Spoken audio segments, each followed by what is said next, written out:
She just wanted to upgrade her ancient flip phone, the one that had survived 3 overseas deployments and countless classified missions in places that didn't officially exist on any map. But the teenager behind the counter took one look at her weathered device, her modest civilian clothes, and her silver hair pulled back in a simple ponytail, and decided she was just another confused older woman who didn't understand technology. He rolled his eyes, made jokes about museum pieces, and suggested she might be happier with something more suitable for seniors. What he didn't know was that Admiral Elena Martinez had commanded naval operations that kept his comfortable little world safe while he was still learning to tie his shoes, and in exactly 43 minutes, a single phone call would transform his smirk into something very different. Before we jump back in, tell us where you're tuning in from, and if this story touches you, make sure you're subscribed, because tomorrow I've saved something extra special for you. The morning started like any other Tuesday in downtown Portland, with that particular Pacific Northwest drizzle that made everything look like it was filmed through gauze. I had 3 hours between my VA appointment and my flight back to D.C., and I'd promised myself I'd finally do something about the ancient Motorola flip phone that had become something of a running joke among my colleagues at the Pentagon.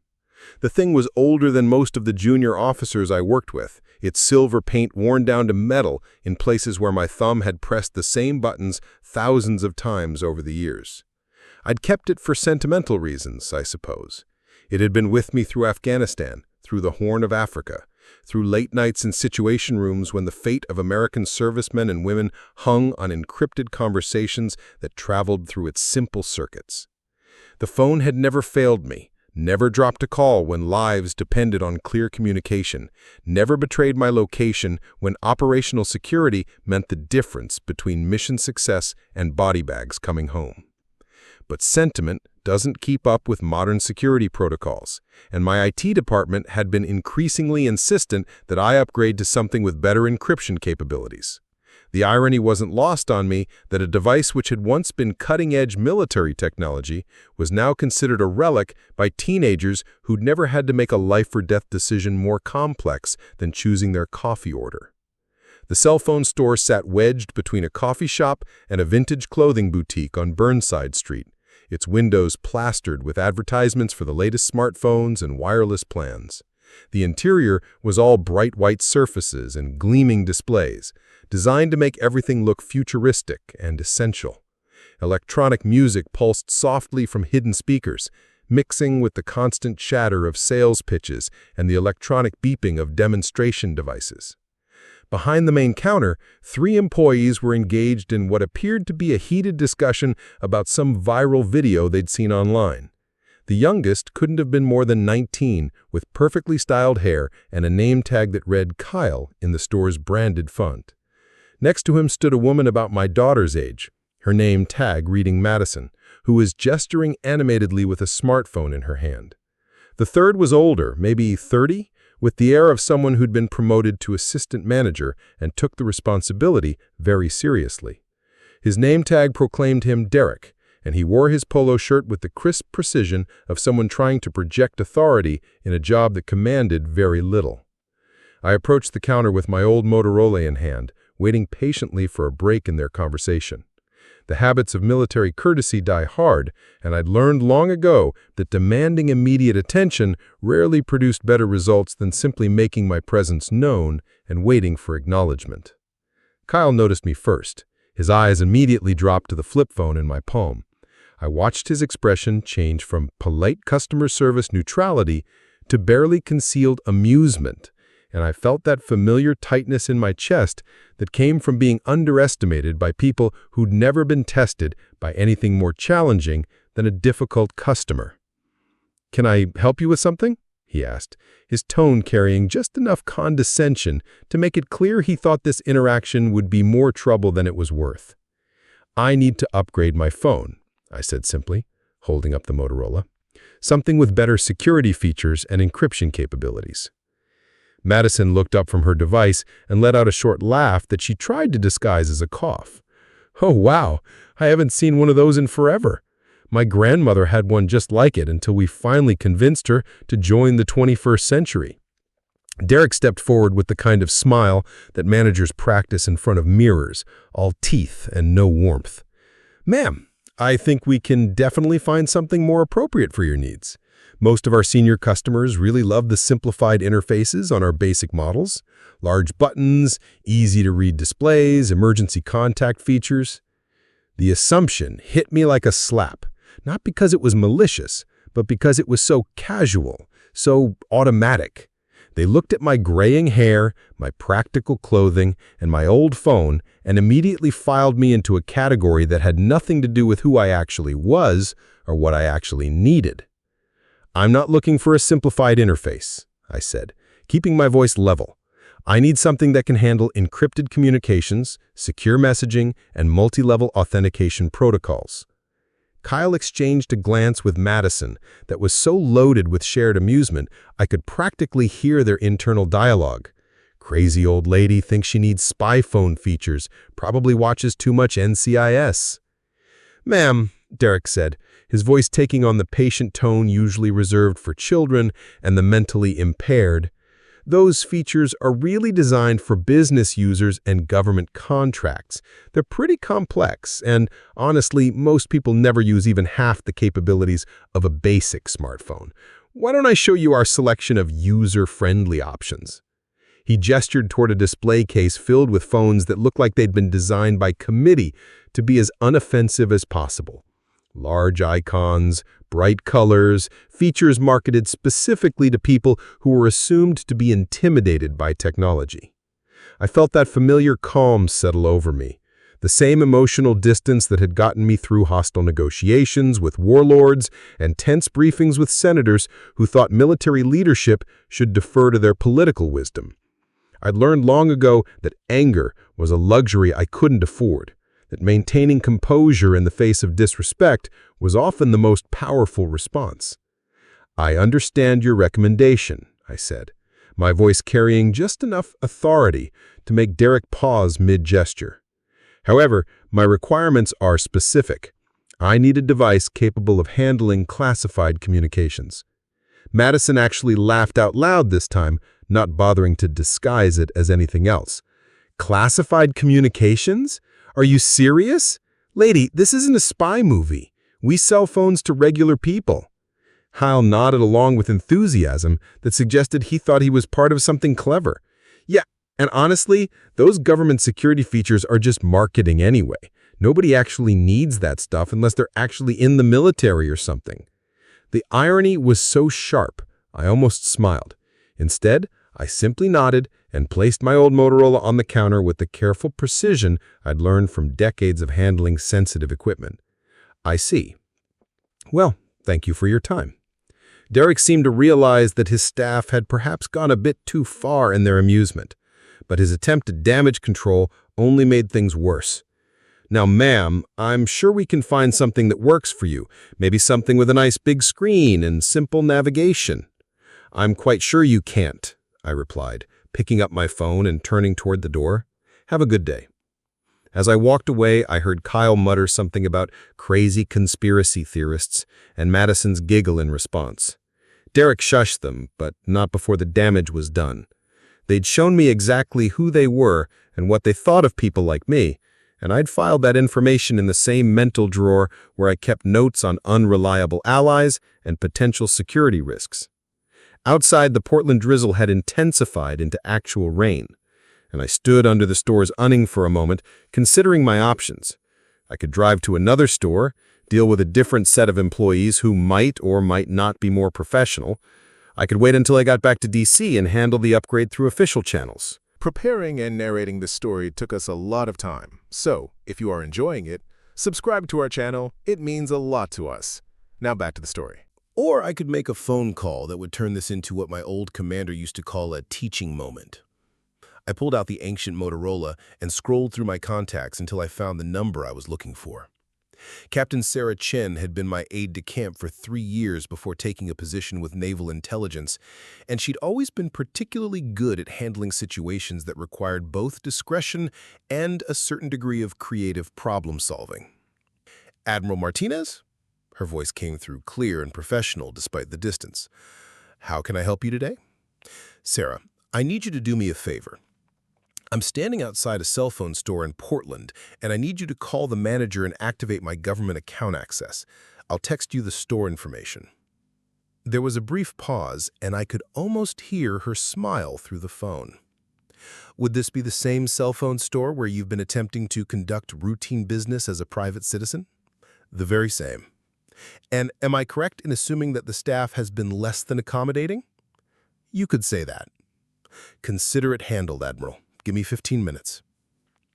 I ended the call and sent Sarah the store's information, then found a coffee shop across the street where I could sit by the window and observe the scene that was about to unfold. The coffee was better than the military brew I was accustomed to, and the chair was comfortable enough that I could settle in to watch the show. Through the rain-streaked window, I could see the three employees going about their routine business, Kyle back to scrolling through his phone, while Madison rearranged display items with the kind of bored efficiency that suggested she was counting minutes until her shift ended. Derek was helping another customer, the young man who was getting the kind of attentive service that my age and appearance apparently hadn't warranted. My phone buzzed with a text from Sarah. "Account activation in progress. Store manager should receive authorization call in approximately 30 seconds. Enjoy the fireworks." I checked my watch and settled back to wait.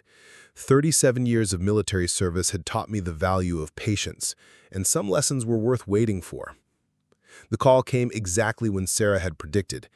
I watched Derek answer the store phone with his standard customer service greeting, his expression shifting from routine politeness to confusion to something approaching panic as the conversation progressed.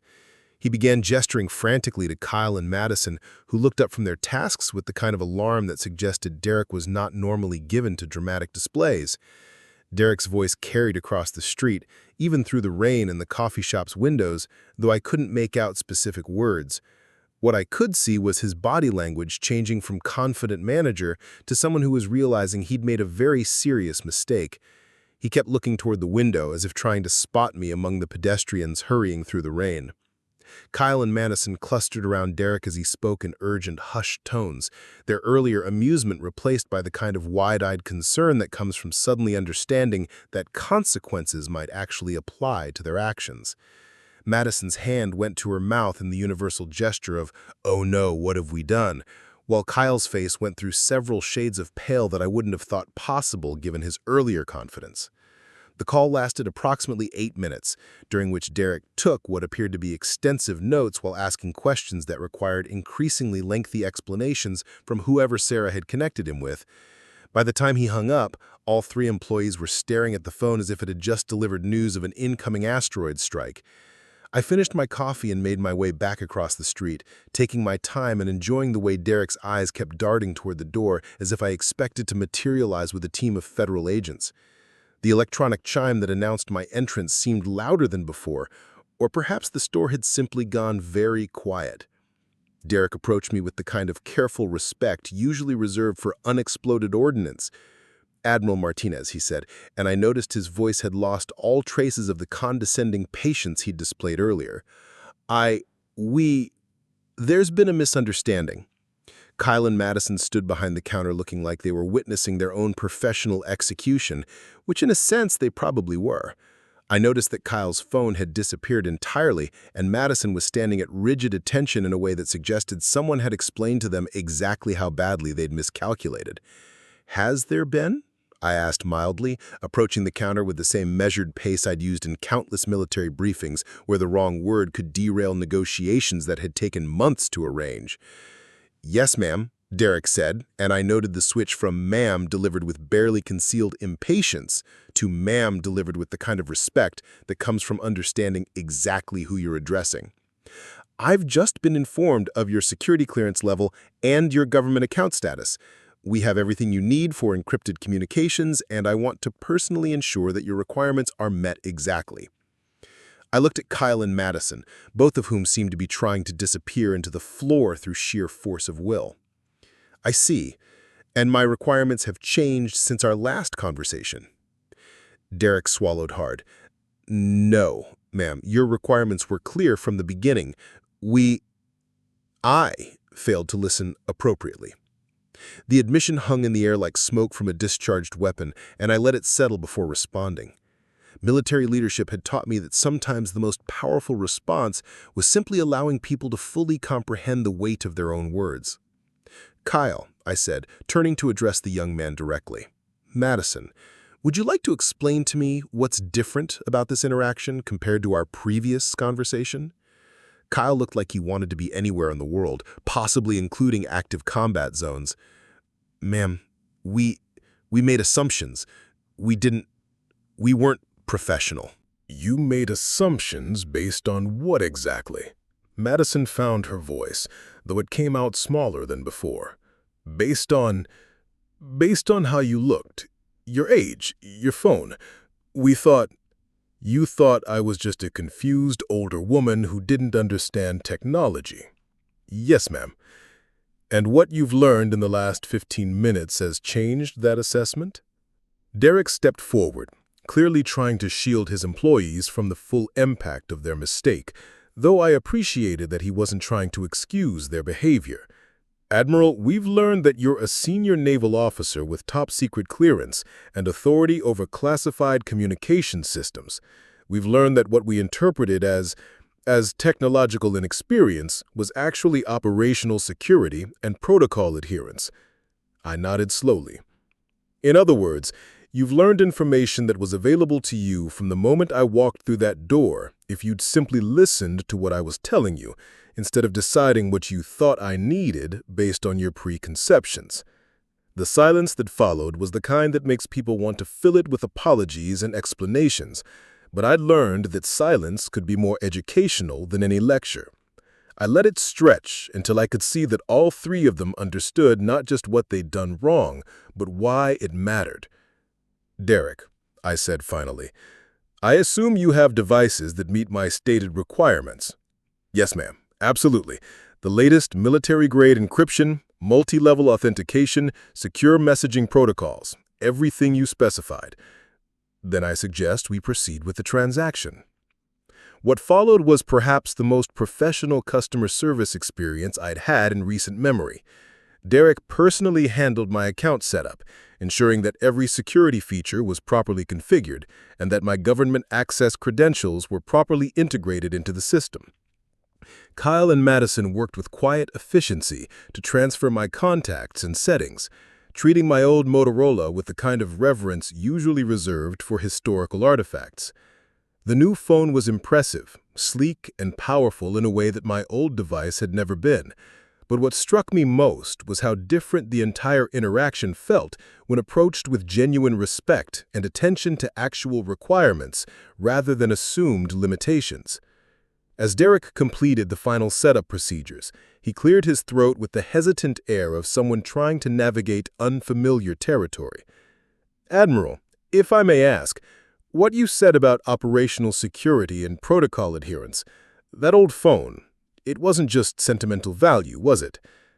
I considered the question, weighing how much detail was appropriate for civilian ears. "That phone traveled with me through 3 combat deployments and numerous classified operations.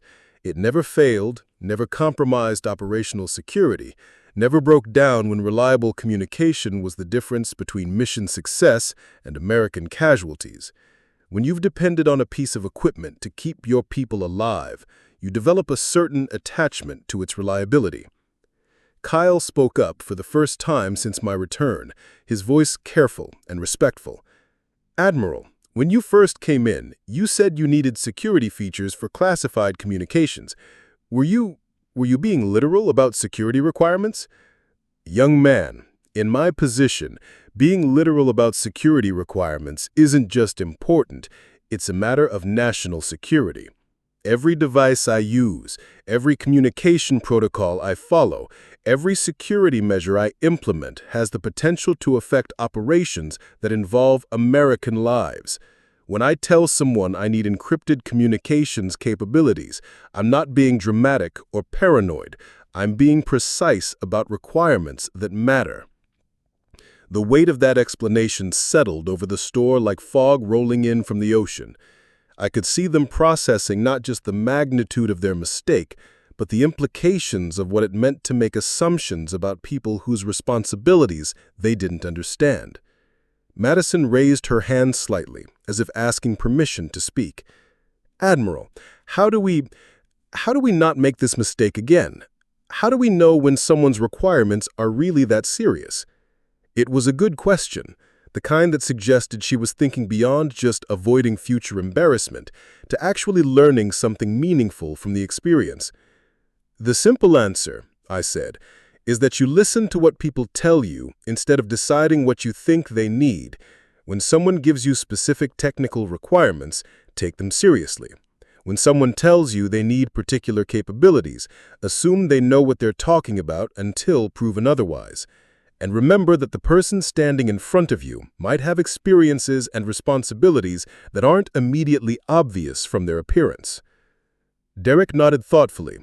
"We've been trained to profile customers based on demographics, to suggest products that match what we think they'll want or be able to use. But that's not the same as actually listening to what they're asking for." Exactly. And in a field like telecommunications, where security and functionality can have serious implications, making assumptions instead of asking questions can lead to consequences far beyond a dissatisfied customer. The transaction was completed with a level of professionalism that bordered on ceremonial. Derek personally walked me through every feature. Kyle ensured that all my data had been properly transferred, and Madison provided me with documentation that would help me navigate the new interface. They treated my old Motorola with respect when I declined to trade it in, understanding now that its value couldn't be measured in dollars or technological specifications. As I prepared to leave, Derek cleared his throat again. Admiral, I want you to know that this has been educational for all of us. We're going to be discussing this with our entire team, making sure everyone understands the importance of listening to customer requirements regardless of initial assumptions. I hope so, I said, because the next person who walks through that door with specific technical requirements might not have the luxury of making a phone call to correct your misconceptions. They might just take their business elsewhere, and you'll never know what opportunities you missed because you decided what they needed instead of listening to what they told you. I left them with that thought, walking out into the Portland rain with my new phone and a certain satisfaction that came from watching people learn something important about respect, assumptions, and the danger of judging books by their covers. The ride to the airport gave me time to test the new device's capabilities, and I had to admit that the technology had advanced considerably since my last upgrade. The encryption features were robust, the interface was intuitive once you moved past the assumption that older users needed simplified options, and the processing power was remarkable. But what struck me most about the entire experience wasn't the technology itself, but the reminder of how often we let preconceptions limit our understanding of the people around us. Those 3 young employees had looked at me and seen limitation where there was actually capability, confusion where there was actually precision, irrelevance where there was actually authority. It made me think about all the times in my own career when I might have made similar mistakes. When I might have underestimated someone based on surface appearances rather than taking the time to understand what they actually brought to the table. Military service teaches you to value capability over appearance, results over assumptions, but even military officers aren't immune to the human tendency to categorize and dismiss. As my plane lifted off from Portland, I found myself hoping that Derek, Kyle, and Madison would remember this lesson the next time they encountered someone whose requirements didn't match their expectations. Not everyone who challenges your assumptions will have the ability to prove their credibility with a phone call, but that doesn't make their needs any less value or their experiences any less valuable. The real test wouldn't be how they treated the next admiral who walked through their door, but how they treated the next ordinary customer who had extraordinary requirements they didn't immediately understand. Because respect isn't something you should have to earn through rank or authority or the ability to activate mysterious government accounts. Respect should be the starting point, not the destination. The next morning brought one of those crisp autumn days that made Portland feel like a postcard, all golden light and clean air that seemed to wash away the memory of yesterday's drizzle. I had planned to spend my final few hours in the city visiting Powell's books and maybe taking a walk along the waterfront before catching my evening flight back to D.C. My new phone sat on the hotel nightstand, sleek and powerful, already configured with the security protocols that would make my IT department happy. But at 7:30 a.m., my secure line rang with the kind of call that changes the trajectory of your entire day. Admiral Martinez, this is Colonel Rebecca Torres from Naval Intelligence Pacific Fleet. The voice was crisp, professional, with an undertone that immediately told me this wasn't a routine check-in. Ma'am, we have a situation developing that requires your immediate attention. I was already reaching for my clothes, the habits of 3 decades in military service kicking in automatically. When naval intelligence calls an admiral at dawn, it's never to discuss routine administrative matters. What's the nature of the situation, Colonel? Ma'am, we've intercepted communications suggesting a potential security breach involving civilian telecommunications infrastructure in the Pacific Northwest. The initial intelligence indicates possible foreign intelligence gathering through compromised commercial cellular networks. My blood went cold. The implications hit me immediately. If foreign operatives were using civilian cell phone networks to gather intelligence, every conversation, every text message, every piece of data transmitted through compromised towers could potentially be feeding information to hostile entities. How extensive is the potential compromise? Still assessing, ma'am, but preliminary analysis suggests multiple cellular providers across Oregon and Washington may be affected. We're coordinating with NSA and Homeland Security, but we need someone with your clearance level and communications expertise to oversee the civilian interface. I was already pulling on my uniform, my mind racing through the implications. Timeline for resolution. Unknown, ma'am, but given the potential scope, we're looking at a minimum 72-hour investigation and remediation effort. I'm sorry, Admiral, but your return to DC will need to be postponed. Understood. Send me the briefing materials and coordinate with my aide-de-camp in Washington. I'll need a secure operations center and liaison with local law enforcement. Already in progress, ma'am. We've established a temporary command center at the federal building downtown. Your security detail will pick you up in 30 minutes. As I finished dressing and gathered my equipment, I couldn't help but think about the irony of the situation. Less than 24 hours ago, 3 civilian employees had dismissed my need for military-grade communication security as paranoid over-preparation. Now I was about to spend the next 3 days dealing with exactly the kind of security threat that made those protocols necessary. The federal building buzzed with the controlled urgency that characterized military operations in civilian spaces. Naval intelligence had moved fast, setting up secure communications equipment and coordinating with multiple agencies in a way that transformed ordinary government offices into something resembling a ship's bridge during combat operations. Colonel Torres met me at the security checkpoint, a compact woman in her 40s with the kind of focused intensity that marked the best intelligence officers. She guided me through corridors filled with personnel from various agencies, all moving with the purposeful efficiency that meant serious business was underway. Admiral, the situation is more complex than our initial assessment indicated, she briefed me as we walked.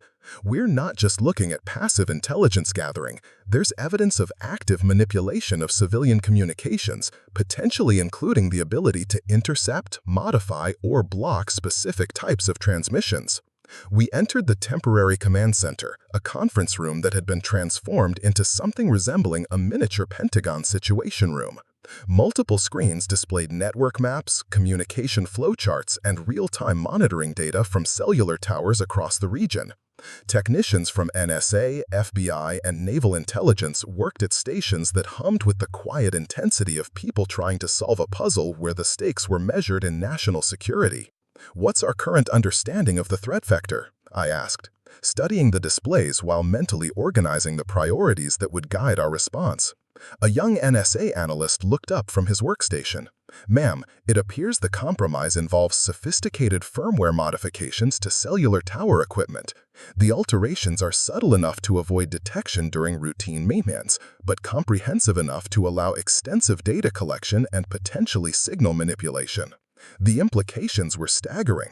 If hostile actors could modify cellular infrastructure at the firmware level, they weren't just listening to conversations. They were potentially capable of intercepting military communications, disrupting emergency services, or even manipulating the information that civilian populations received during crisis situations.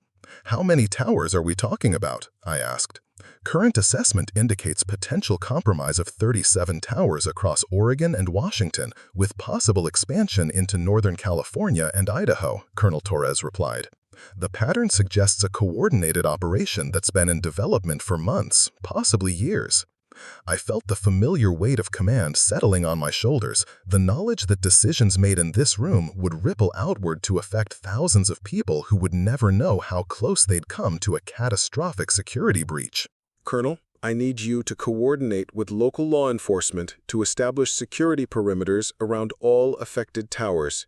NSA, I want a complete analysis of the firmware modifications with priority focus on determining whether this is purely intelligence gathering or if there's capability for active disruption. FBI, start working backwards through maintenance records and personnel access logs for the past 18 months. The room exploded into coordinated activity as my orders were transmitted and acknowledged. This was the kind of operation that required seamless coordination between multiple agencies, each bringing their own expertise to bear on different aspects of a complex threat. But as I watched the initial response unfold, I realized that we had a problem that went beyond the technical aspects of the security breach.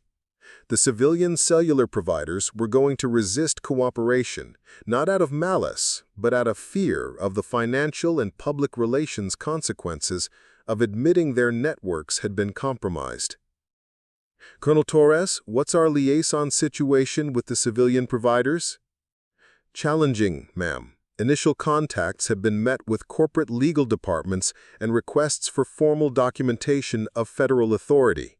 They're cooperating with information requests, but they're resisting any actions that would require shutting down or modifying their networks. I nodded, having anticipated this problem. Civilian corporations had shareholders and quarterly profits to consider, while we had national security and potentially thousands of lives at stake. The two priorities didn't always align naturally. I want a meeting with the regional executives of all affected providers today, and I want them to understand that this isn't a request for cooperation. It's a notification of federal authority in a matter of national security. What followed was a series of conversations that tested every diplomatic skill I'd developed over 30 years of military service. Corporate executives who were accustomed to treating government oversight as a manageable cost of doing business suddenly found themselves facing the reality that their networks had become weapons in the hands of hostile foreign intelligence services.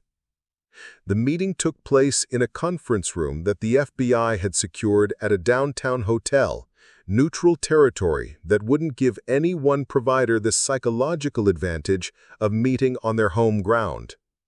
Representatives from 5 major cellular companies arrived with teams of lawyers and technical specialists, clearly prepared for a bureaucratic battle over jurisdiction and liability. I entered the room in full dress uniform, my ribbons and insignia making it immediately clear that this wasn't a routine regulatory discussion. The effect was immediate and intentional. Corporate executives might be comfortable pushing back against government administrators, but military authority in a national security context carried a different kind of weight. Ladies and gentlemen, I began without preamble.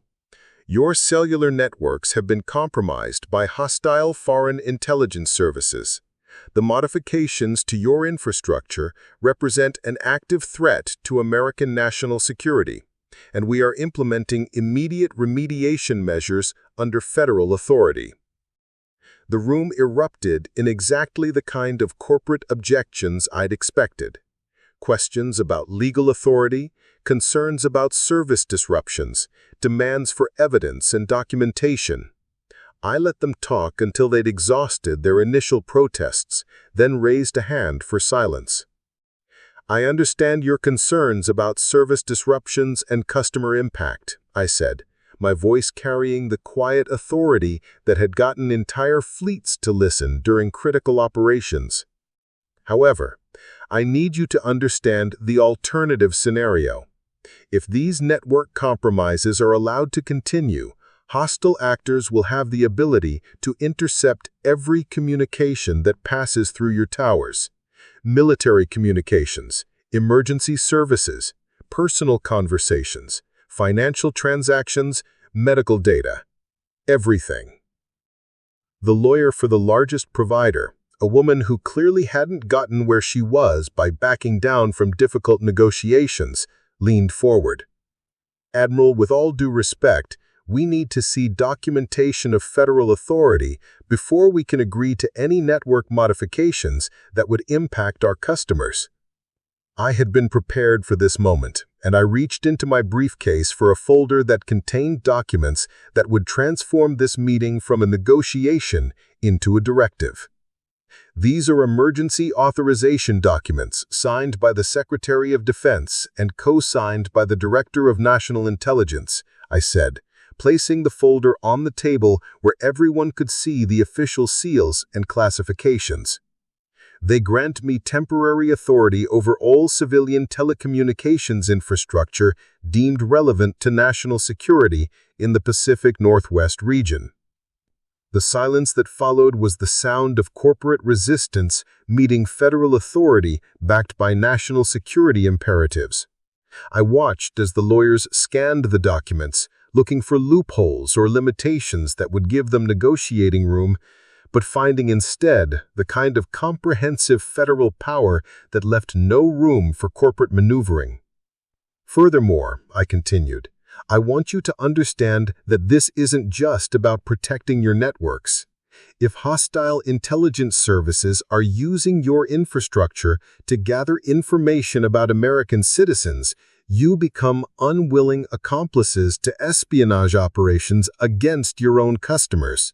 The liability implications of that scenario should concern you at least as much as temporary service disruptions." The technical specialists began asking questions that demonstrated they understood the gravity of the situation better than their legal counterparts. How extensive were the modifications? How long had the compromise been active? What kind of information could have been gathered? Each answer made it clearer that this wasn't a problem that could be solved through corporate damage control or public relations management.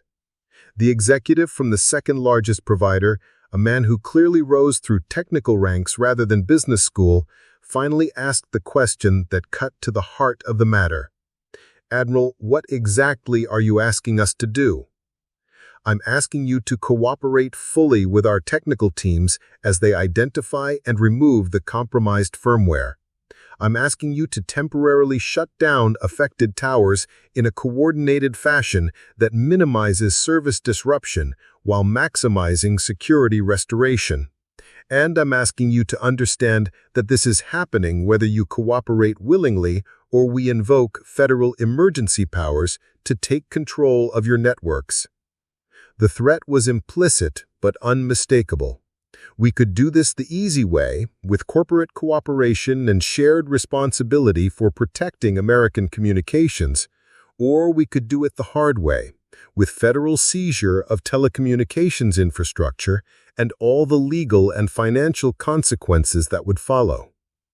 Over the next 6 hours, we hammered out a cooperation agreement that balanced national security requirements with practical concerns about service continuity.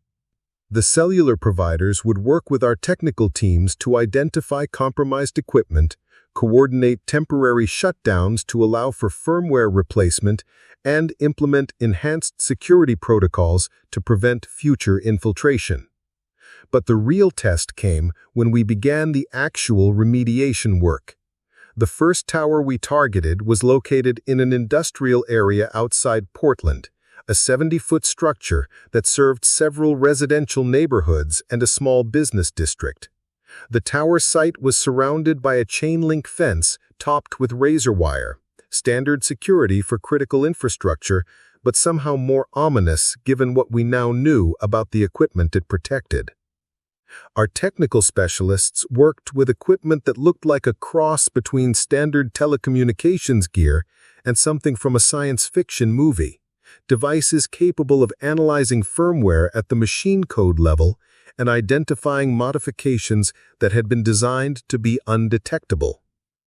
Admiral called the lead technician, a Navy communications specialist who'd been flown in from San Diego specifically for this operation. "You need to see this." I approached his workstation, which displayed lines of code that meant nothing to me, but clearly meant something significant to him. "What am I looking at, Petty Officer?" "Ma'am, this isn't just passive data collection. The modifications include active transmission capabilities. Someone's been using this tower not just to gather intelligence, but to send information back to external servers. And based on the data patterns, they've been doing it for at least 18 months. The implications hit me like a physical blow. 18 months of American communications flowing to hostile intelligence services. 18 months of personal conversations, business communications, and potentially even government communications being harvested and analyzed by foreign operatives. The scope of the intelligence compromise was staggering. Petty Officer, can you determine what types of communications were being prioritized for collection? Working on that now, ma'am, but based on the filtering algorithms built into the firmware, it looks like they were specifically targeting communications containing certain keywords, specific phone numbers, and particular types of encrypted traffic. As the technical team worked to understand the full scope of the compromise, I found myself thinking about the previous day's encounter at the cell phone store. 3 young employees had dismissed my security requirements as unnecessary paranoia, but here we were discovering that their casual attitude toward communication security was exactly the kind of vulnerability that hostile intelligence services exploited. The irony wasn't lost on me. While Kyle, Madison, and Derek had been joking about conspiracy theorists and spy movie scenarios, actual foreign intelligence operatives had been using their company's infrastructure to conduct real espionage operations against American citizens. My secure phone buzzed with an encrypted message from Colonel Torres. "Admiral, NSA analysis indicates similar compromises in cellular networks across 12 states. This is bigger than we initially assessed." I looked up at the tower that rose above us, bristling with antennas and equipment that looked innocuous but had been turned into a weapon against American communications security. Somewhere in a building I would probably never see, hostile intelligence analysts were processing months of intercepted American communications, looking for patterns and information that could be used to compromise national security. The scale of the operation suggested sophisticated state-level resources and long-term strategic planning. This wasn't the work of random hackers or opportunistic criminals. This was the kind of comprehensive intelligence operation that required significant funding, advanced technical capabilities, and extensive coordination. As our teams worked to clean the compromised firmware and install enhanced security measures, I received updates from similar operations across the region. Tower after tower revealed the same pattern of sophisticated modifications designed to be invisible to routine maintenance while providing comprehensive access to all communications traffic. The cellular company executives who had initially resisted our intervention were now fully engaged in the remediation effort, understanding finally that their corporate concerns about service disruption paled in comparison to the national security implications of compromised networks. By evening, we had successfully cleaned and secured 15 towers, with plans to continue operations around the clock until all affected infrastructure was confirmed clean. But each tower we examined revealed new details about the scope and sophistication of the intelligence operation we were combating. The foreign operatives hadn't just been collecting communications randomly. They had been specifically targeting traffic associated with military personnel, defense contractors, government employees, and technology companies involved in sensitive research. The filtering algorithms were sophisticated enough to identify and prioritize communications that were most likely to contain actionable intelligence. As I stood in the command center that evening, watching real-time displays showing the gradual restoration of secure communications across the Pacific Northwest, I reflected on how differently the previous day might have gone if Kyle, Madison, and Derek had understood what real communications security threats looked like. Their casual dismissal of security protocols wasn't just unprofessional customer service, it was exactly the kind of attitude that allowed sophisticated adversaries to operate undetected in American communications infrastructure. When people stopped taking security seriously, when they treated encryption and authentication as unnecessary complications rather than essential protections, they created the vulnerabilities that hostile intelligence services were trained to exploit.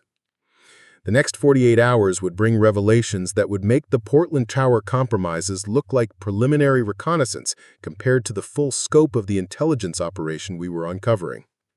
But that evening, as I watched American communications specialists working to restore the integrity of civilian infrastructure that most people took for granted, I understood that the real victory wasn't just technical.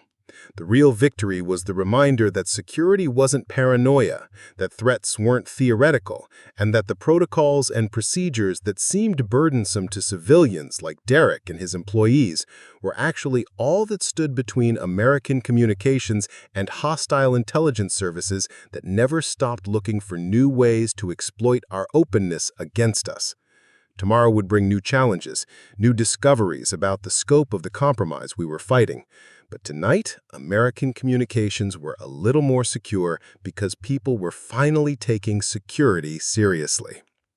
The breakthrough came at 2:15 in the morning on the third day, when our cybersecurity team finally cracked the encryption on data packets they'd intercepted from one of the compromised towers. The revelation was worse than anything we'd imagined.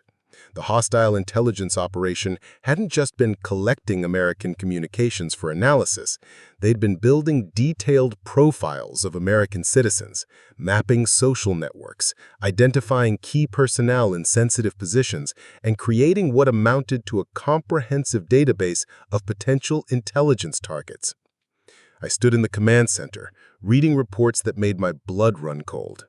The enemy hadn't just been listening to phone calls, they'd been conducting behavioral analysis on American citizens, tracking movement patterns through cell tower data, identifying relationships between individuals, and building what intelligence professionals call pattern of life assessments on thousands of people they'd never met. Admiral, NSA has completed their assessment of the data collection algorithms. Ma'am, they weren't just targeting military or government personnel. They were specifically profiling civilians involved in advanced technology research, defense manufacturing, and critical infrastructure management. The implications hit me immediately. Foreign intelligence services hadn't just been conducting espionage against American government communications, they'd been building comprehensive intelligence files on American citizens whose work, relationships, or knowledge made them potential assets for recruitment, blackmail, or targeting as intelligence targets. "Show me the scope," I said, dreading what I was about to learn. The data was devastating. University researchers working on classified government contracts, engineers at aerospace companies, doctors treating military personnel, teachers whose spouses worked in sensitive positions. The enemy had been casting a wide net, identifying any American citizen whose access, knowledge, or relationships might be exploited for intelligence purposes. But what made the situation even more serious was the sophistication of the profiling algorithms. The hostile actors hadn't just been collecting random communications. They'd been using advanced artificial intelligence to analyze communication patterns, identify stress indicators in voice communications, track changes in behavior that might indicate personal vulnerabilities, and map social networks with precision that would have impressed marketing companies. Colonel, has NSA been able to determine how this intelligence was being used? Preliminary analysis suggests the data was being transmitted to coordination centers outside the United States, where it was being integrated with intelligence from other sources to create comprehensive targeting packages. Ma'am, they weren't just gathering information, they were preparing for operations. The phrase, preparing for operations, carried weight that civilians would never fully understand. In intelligence terminology, it meant the enemy wasn't just gathering information for academic interest. They were building the foundation for active measures against American citizens, whether through recruitment attempts, blackmail operations, or targeted attacks against individuals whose work or access made them valuable intelligence targets. My secure phone rang with a call from Washington that I'd been expecting, but dreading. The director of naval intelligence rarely called field commanders directly, unless the situation had escalated beyond regional concerns. Admiral Martinez, this is Admiral Peterson. I'm calling to inform you that your Portland operation has been designated a national security priority. The president has been briefed, and you now have whatever resources you need to complete the investigation and ensure full remediation. Thank you, sir. What's our current understanding of the broader scope?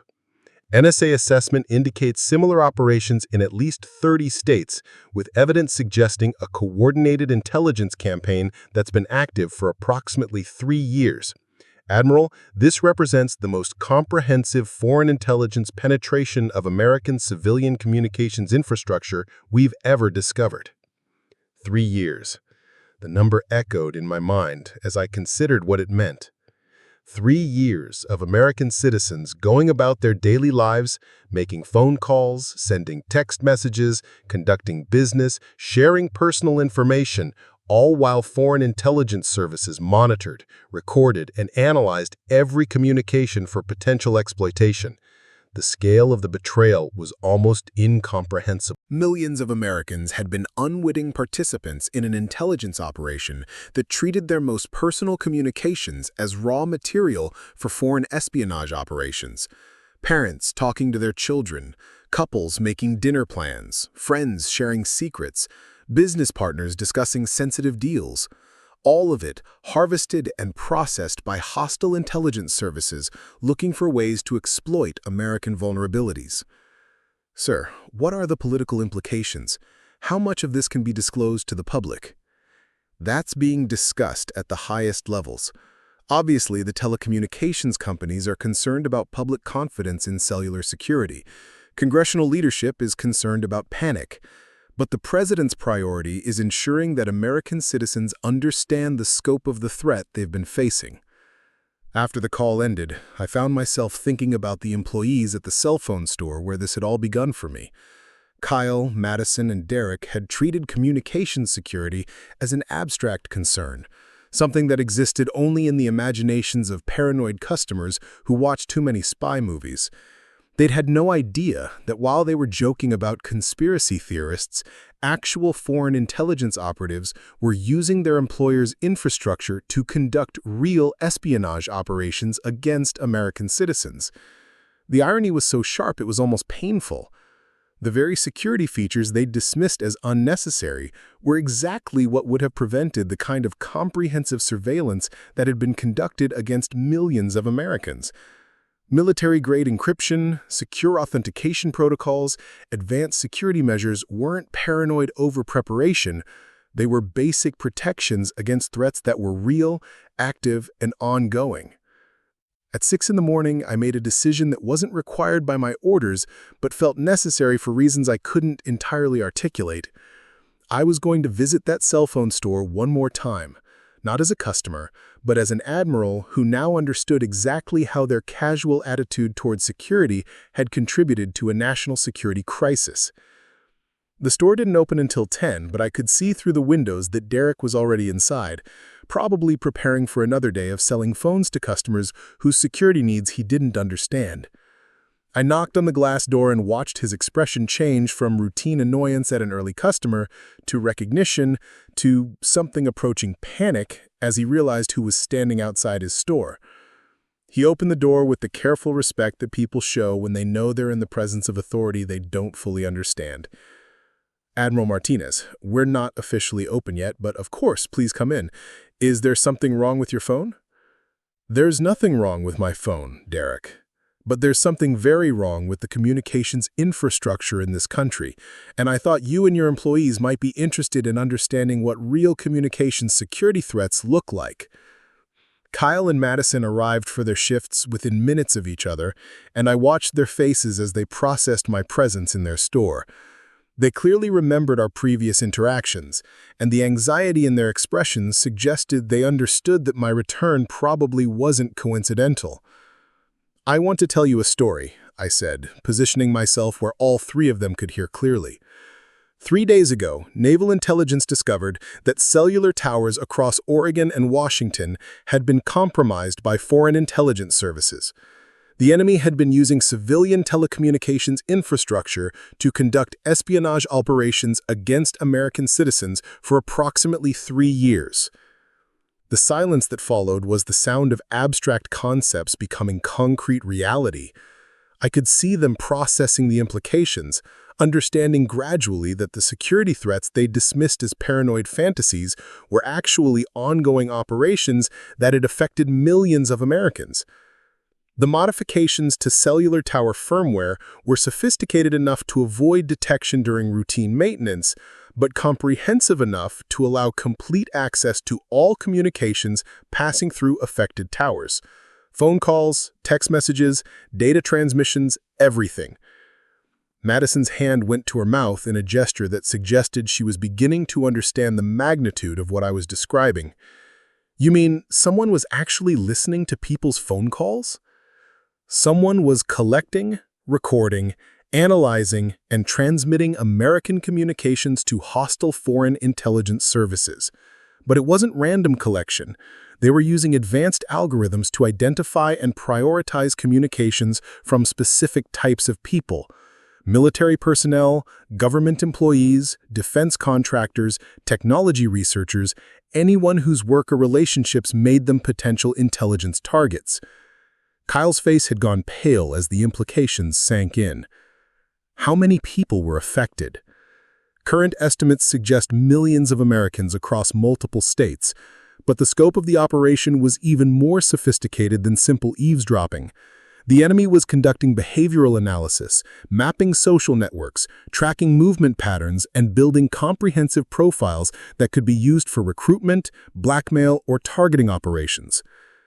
Derek sat down heavily in one of the customer chairs, his authority as store manager suddenly seeming trivial compared to the scope of what I was describing. And this was happening while we were here selling phones and telling people they didn't need security features? This was happening while you were dismissing customer security requirements as unnecessary paranoia.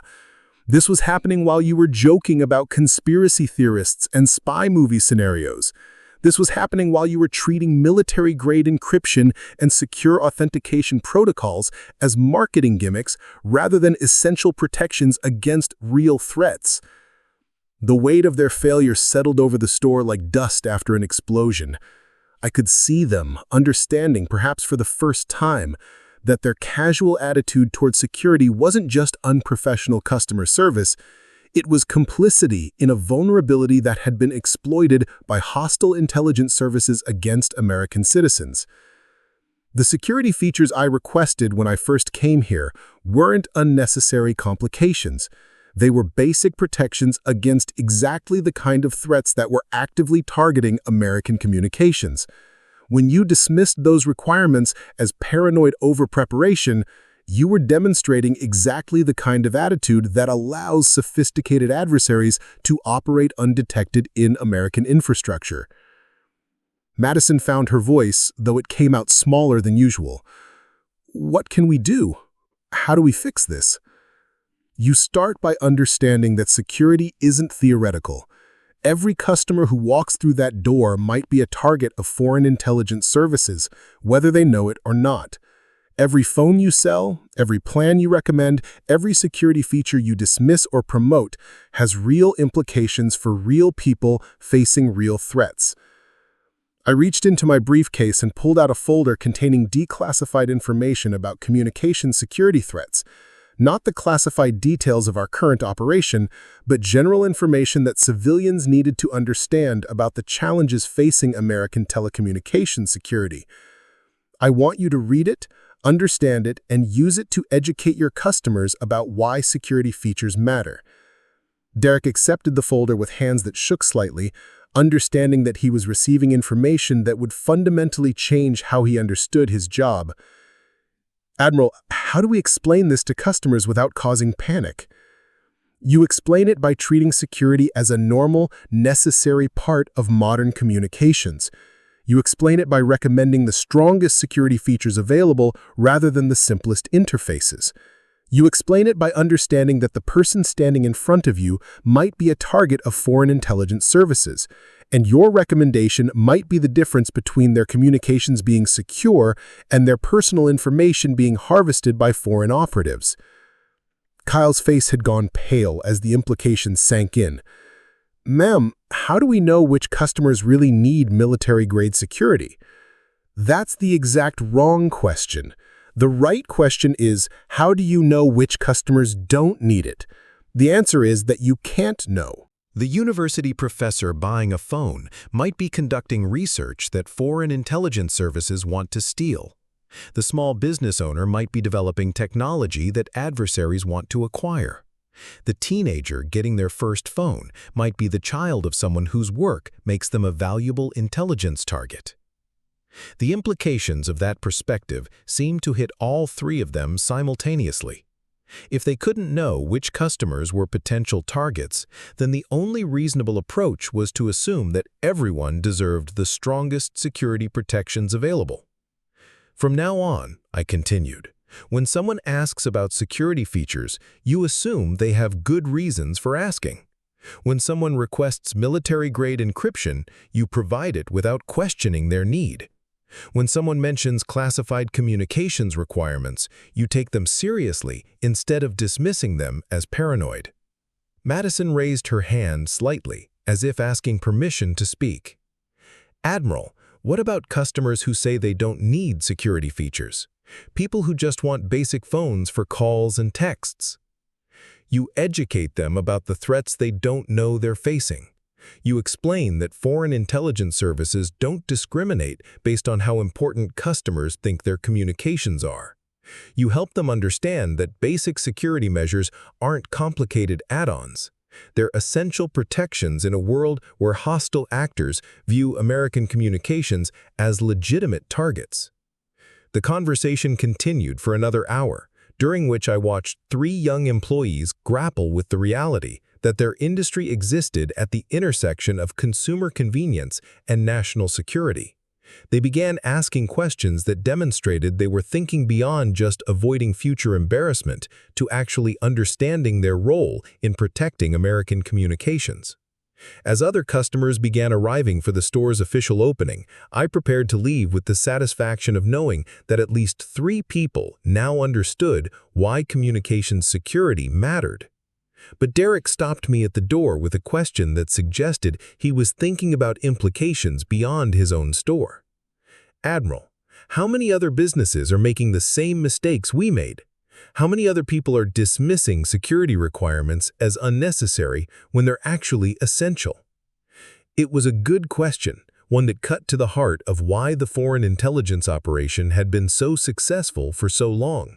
American businesses and individuals had become complacent about security, treating it as an optional feature rather than a basic necessity. That complacency had created vulnerabilities that sophisticated adversaries were trained to exploit. Too many, I answered honestly, but it starts with people like you understanding the threats and taking responsibility for protecting your customers. Every person you educate about communication security, every strong security feature you recommend instead of dismissing, every customer you help protect becomes part of the solution rather than part of the vulnerability. I left them with that thought and returned to the command center, where the work of securing American communications continued. Over the following days, our team successfully identified and remediated compromised infrastructure across multiple states, working around the clock to restore the integrity of civilian telecommunications networks that millions of Americans depended on without understanding the threats they faced. The political aftermath was complex, involving congressional hearings, corporate liability discussions, and public awareness campaigns designed to help American citizens understand the threats to their communications without causing widespread panic. The telecommunications companies cooperated fully once they understood the scope of the threat, implementing enhanced security measures and agreeing to regular federal oversight of critical infrastructure. But the most important outcome wasn't technical or political. It was educational. The discovery of the foreign intelligence operation forced a national conversation about communication security that had been long overdue. Americans began to understand that the convenience of modern telecommunications came with security responsibilities that they couldn't afford to ignore. Derek called me 2 weeks later to report that his store had become a regional leader in security feature adoption, with customers specifically requesting the strongest encryption and authentication options available. Kyle and Madison had completed additional training in communication security and were helping to educate other stores in their chain about the importance of taking customer security requirements seriously. More importantly, they were treating every customer as someone whose communications might be targeted by hostile actors, recommending security features as standard practice rather than optional add-ons. They'd learned that in a world where foreign intelligence services viewed American communications as legitimate targets, there was no such thing as unnecessary security. The investigation revealed that the foreign intelligence operation had been even more extensive than our initial assessment suggested, with evidence of similar compromises in allied countries and coordination with other espionage efforts targeting Western telecommunications infrastructure. The scope of the threat made it clear that communication security wasn't just an American problem, but a challenge facing all democratic societies that valued both openness and security. As I flew back to Washington 3 weeks after my original departure, I reflected on how a simple attempt to upgrade my phone had led to the discovery of one of the most comprehensive foreign intelligence operations ever conducted against American civilian communications. The irony wasn't lost on me that the security features Kyle, Madison, and Derek had initially dismissed as unnecessary had proven to be exactly what millions of Americans needed to protect themselves against threats they didn't know they were facing. The real victory wasn't just the successful remediation of compromised infrastructure or the arrest of foreign operatives who had been coordinating the intelligence operation. The real victory was the reminder that security isn't paranoia, that threats aren't theoretical, and that the people responsible for protecting American communications infrastructure need to understand that their work has implications far beyond customer satisfaction ratings. I recommended that all personnel involved in civilian telecommunications receive regular briefings about current threat assessments and the real-world implications of security recommendations. The gap between abstract security policies and concrete understanding of threats had contributed to vulnerabilities that sophisticated adversaries had been exploiting for years. But I also recommended recognition for civilians like Derek, Kyle, and Madison, who had demonstrated that it was possible to learn from mistakes and transform casual attitudes towards security into genuine commitment to protecting American communications. Their store had become a model for how civilian businesses could contribute to national security by taking customer protection seriously and understanding that every security feature they recommended might be the difference between secure communications and foreign intelligence collection. The threat to American communications infrastructure was ongoing, requiring constant vigilance and continuous adaptation to new technologies and new attack methods. But the foundation of that defense would always be people who understood that security wasn't theoretical, who took their responsibilities seriously, and who recognized that protecting American communications was too important to leave to chance or convenience. 6 months later, I found myself standing in the same Portland cell phone store, but everything had changed. The space looked different, felt different, carried itself with a professionalism that hadn't existed during my first visit. Gone were the casual dismissals and eye-rolling skepticism that characterized my initial encounter with Derek, Kyle, and Madison. In their place was an operation that treated every customer interaction as an opportunity to strengthen American communications security. Derek approached me with the confident bearing of someone who had found purpose in work that previously seemed routine. His greeting carried genuine respect, not the forced politeness of someone who'd been caught making a mistake, but the natural courtesy of a professional who understood the importance of his role. Admiral Martinez, welcome back. I have to say, having you walk through that door 6 months ago changed everything about how we operate here. The transformation was immediately visible. Where once there had been casual displays of the latest trendy devices, now there were educational materials about communication security prominently featured throughout the store. Information about encryption standards, explanations of authentication protocols, and clear descriptions of why various security features mattered were integrated naturally into the sales environment.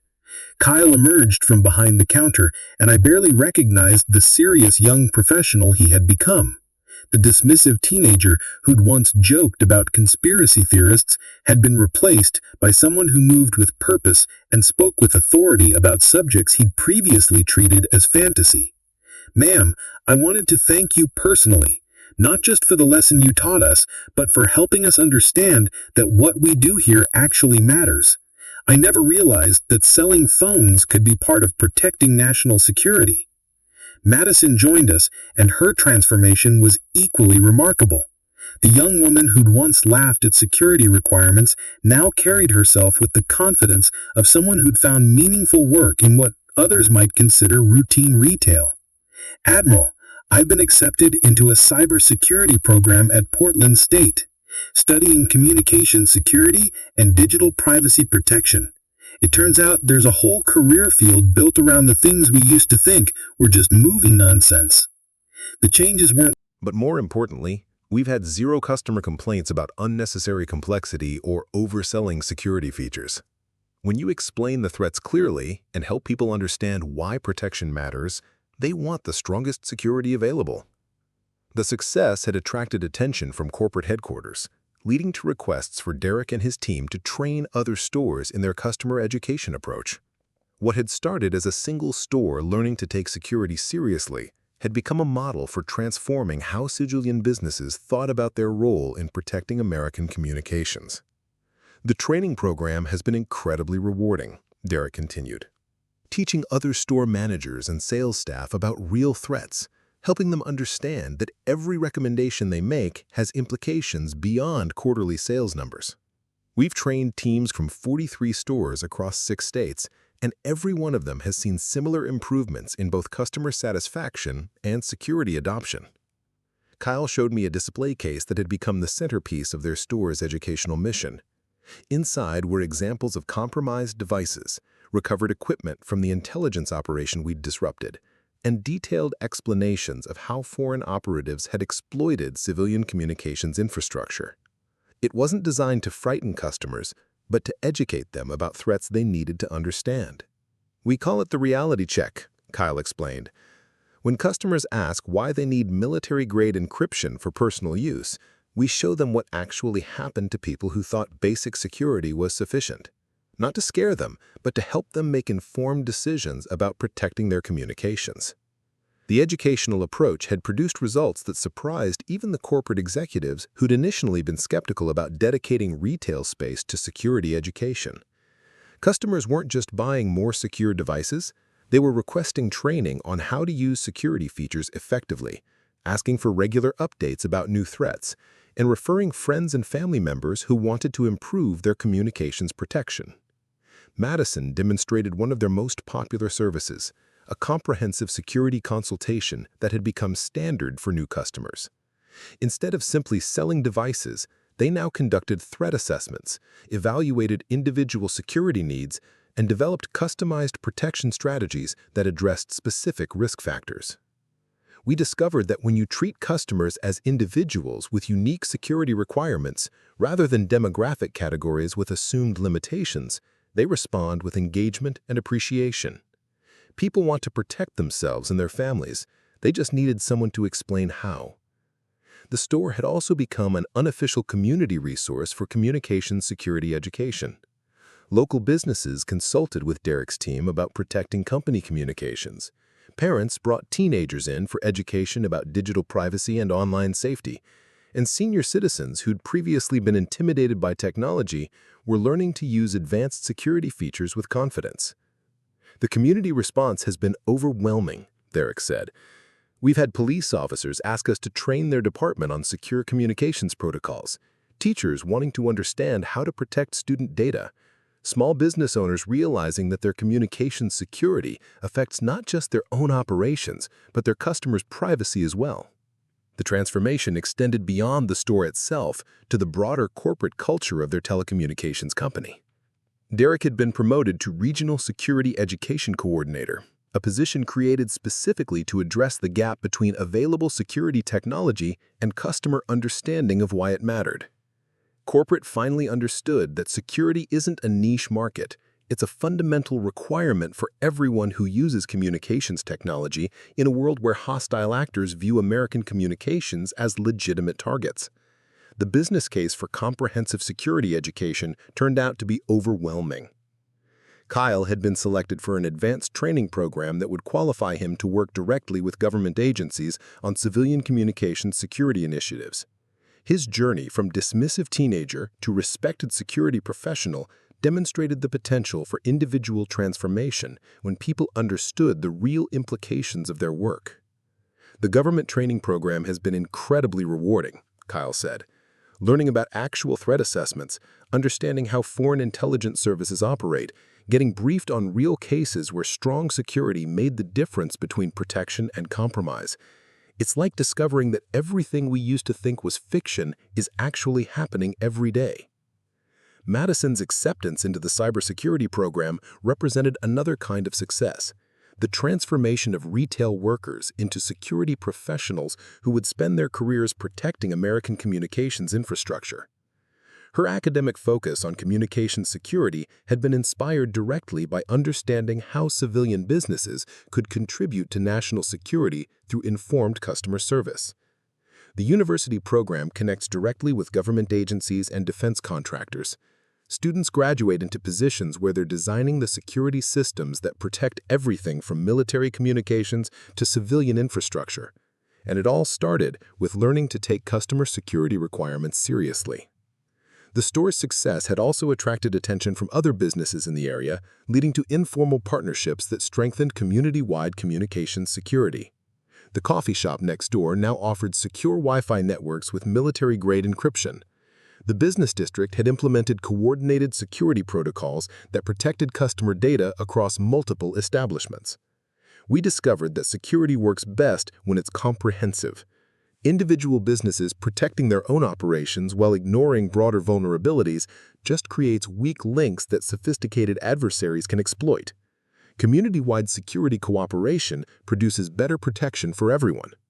The broader implications of their transformation had reached far beyond retail sales to influence policy discussions about civilian communications security. Derek had been invited to testify before a congressional subcommittee about the role of civilian businesses in protecting American communications infrastructure, sharing insights about how proper education could transform public attitudes toward security. The congressional testimony was nerve-wracking but important, explaining to senators and representatives how civilian businesses can contribute to national security just by taking customer education seriously, demonstrating that ordinary retail workers can become effective security advocates when they understand the real threats people face.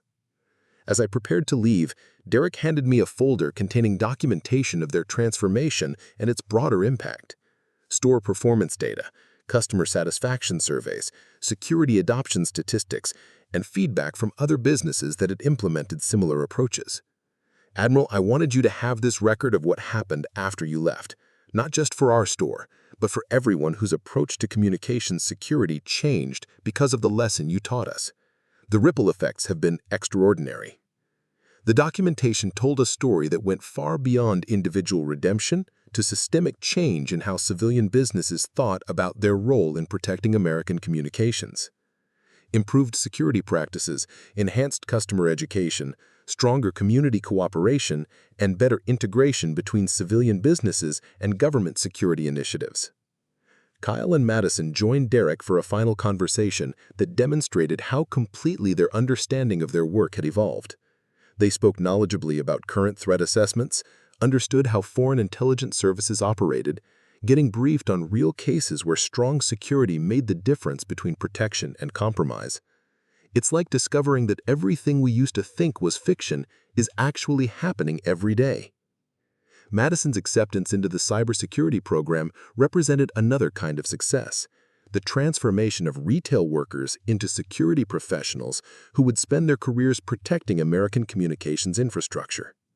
Her academic focus on communications security had been inspired directly by understanding how civilian businesses could contribute to national security through informed customer service. The university program connects directly with government agencies and defense contractors. Students graduate into positions where they're designing the security systems that protect everything from military communications to civilian infrastructure. And it all started with learning to take customer security requirements seriously. The store's success had also attracted attention from other businesses in the area, leading to informal partnerships that strengthened community-wide communication security. The coffee shop next door now offered secure Wi-Fi networks with military-grade encryption. The business district had implemented coordinated security protocols that protected customer data across multiple establishments. We discovered that security works best when it's comprehensive.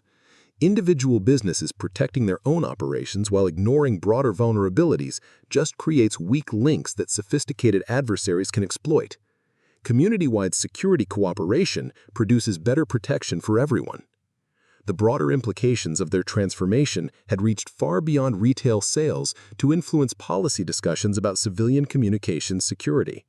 Derek had been invited to testify before a congressional subcommittee about the role of civilian businesses in protecting American communications infrastructure, sharing insights about how proper education could transform public attitudes toward security. The congressional testimony was nerve-wracking but important, explaining to senators and representatives how civilian businesses can contribute to national security just by taking customer education seriously, demonstrating that ordinary retail workers can become effective security advocates when they understand the real threats people face. As I prepared to leave, Derek handed me a folder containing documentation of their transformation and its broader impact. Store performance data, customer satisfaction surveys, security adoption statistics, and feedback from other businesses that had implemented similar approaches. Admiral, I wanted you to have this record of what happened after you left, not just for our store, but for everyone whose approach to communications security changed because of the lesson you taught us. The ripple effects have been extraordinary. The phone call came on a Tuesday evening while I was reviewing security briefings in my Pentagon office. Captain Sarah Chen's voice carried the kind of urgency that immediately commanded attention, even after a day filled with classified meetings and strategic planning sessions. "Admiral Martinez, I have an update from Portland that I think you'll find interesting," she said, and I could hear the satisfaction in her tone.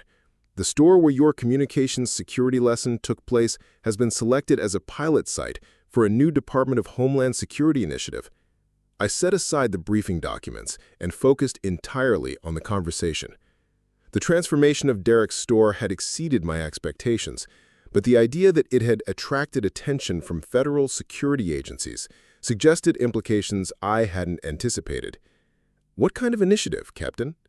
"Ma'am, DHS is launching a civilian communications security partnership program. The goal is to identify retail businesses that have successfully integrated security education into their customer service model and use them as training centers for other commercial establishments. Derek's store scored highest in their initial assessment." The news was both gratifying and slightly overwhelming. What had started as a simple lesson about respecting customer security requirements had evolved into a model for civilian government cooperation in protecting American communications infrastructure. The ripple effects continued to expand in ways that demonstrated the power of individual transformation to influence systemic change. "Have you been in contact with Derek about this development?" "Yes, ma'am. He's extremely honored, but also somewhat overwhelmed by the responsibility. He asked me to convey his gratitude for the foundation you provided and to request any guidance you might offer about working effectively with federal agencies." I found myself smiling at the image of Derek transitioning from dismissive retail manager to federal security partner. His journey illustrated something important about American adaptability and the potential for growth when people understood the stakes involved in their work. Tell Derek that the most important thing he can offer DHS is exactly what he's already been doing: honest assessment of customer needs, clear explanation of available security options, and education about real threats without creating unnecessary fear. Federal agencies need civilian partners who understand both technology and people. Over the following weeks, I followed the development of the DHS partnership through official channels and informal updates from Sarah. The program was ambitious in scope, aiming to create a network of civilian businesses that could serve as community education centers for communication security while maintaining their commercial operations. Derek's store became the template for training other retail establishments, with his team traveling across the country to share their approach to customer education and security advocacy. Kyle and Madison had become featured speakers at security conferences, sharing their transformation story with audiences of business owners, security professionals, and government officials. The program's early results were encouraging. Participating stores reported significant increases in security feature adoption, improved customer satisfaction ratings, and enhanced community relationships. More importantly, intelligence assessments indicated measurable improvements in civilian communications security in areas where the program had been implemented. But the success also highlighted broader challenges facing American communication security. The foreign intelligence operation we disrupted in Portland had been replaced by new threats using different methods and targeting different vulnerabilities. The enemy adapted continuously, requiring equally continuous adaptation from both government agencies and civilian businesses. Derek called me directly to discuss these challenges, and our conversation revealed how much his understanding of security had deepened over the months since our first encounter. He spoke knowledgeably about emerging threats, asked intelligent questions about balancing security with usability, and demonstrated genuine concern for protecting his customers from dangers they might not recognize. "Admiral, the federal training has been incredible, but it's also shown me how much I still don't know," he admitted.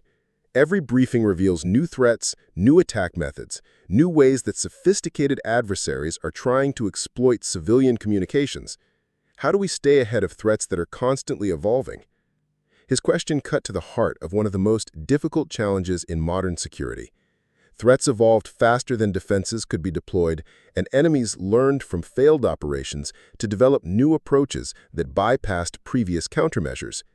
Success required not just implementing current security measures, but developing adaptive thinking that could anticipate and respond to future threats. The key is understanding that security isn't a destination, it's a process. You can't achieve perfect security and then relax. You have to build systems and habits that can adapt to new threats as they emerge. That means continuing education, regular assessment of changing risks, and willingness to modify approaches when circumstances change. The conversation led to a broader discussion about the role of civilian businesses in national security. Derek had come to understand that his store wasn't just a retail establishment that happened to sell communications devices. It was part of the infrastructure that connected American communities and enabled the free flow of information that democratic societies required. I never thought about it that way before. We're not just selling phones and service plans. We're helping to maintain the communications infrastructure that makes everything else possible. Commerce, education, emergency services, social connections, all of it depends on secure communications.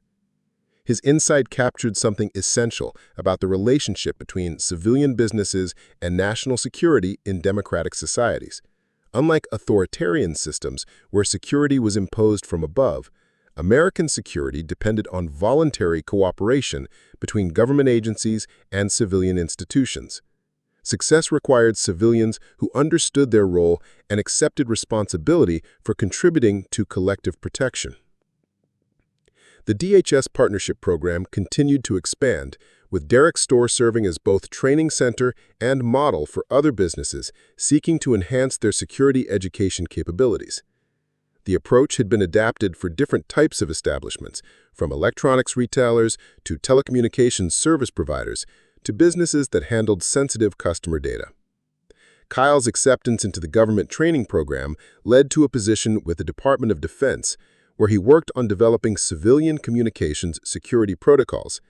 His transformation from dismissive teenager to federal security professional demonstrated the potential for individual growth when people understood the importance of their work. Madison's cybersecurity studies had progressed to the point where she was conducting independent research on civilian-military cooperation in communications protection. Her academic work was being reviewed by policy experts who were developing new approaches to integrating civilian businesses into national security frameworks. The success of the Portland Initiative had attracted international attention as well. Allied nations were studying the American model of civilian government cooperation in communications security, seeking to adapt similar approaches to their own democratic societies, facing comparable threats from hostile intelligence agencies. But perhaps the most significant outcome was the demonstration that security education could be successfully integrated into normal business operations without creating fear or paranoia among civilian populations.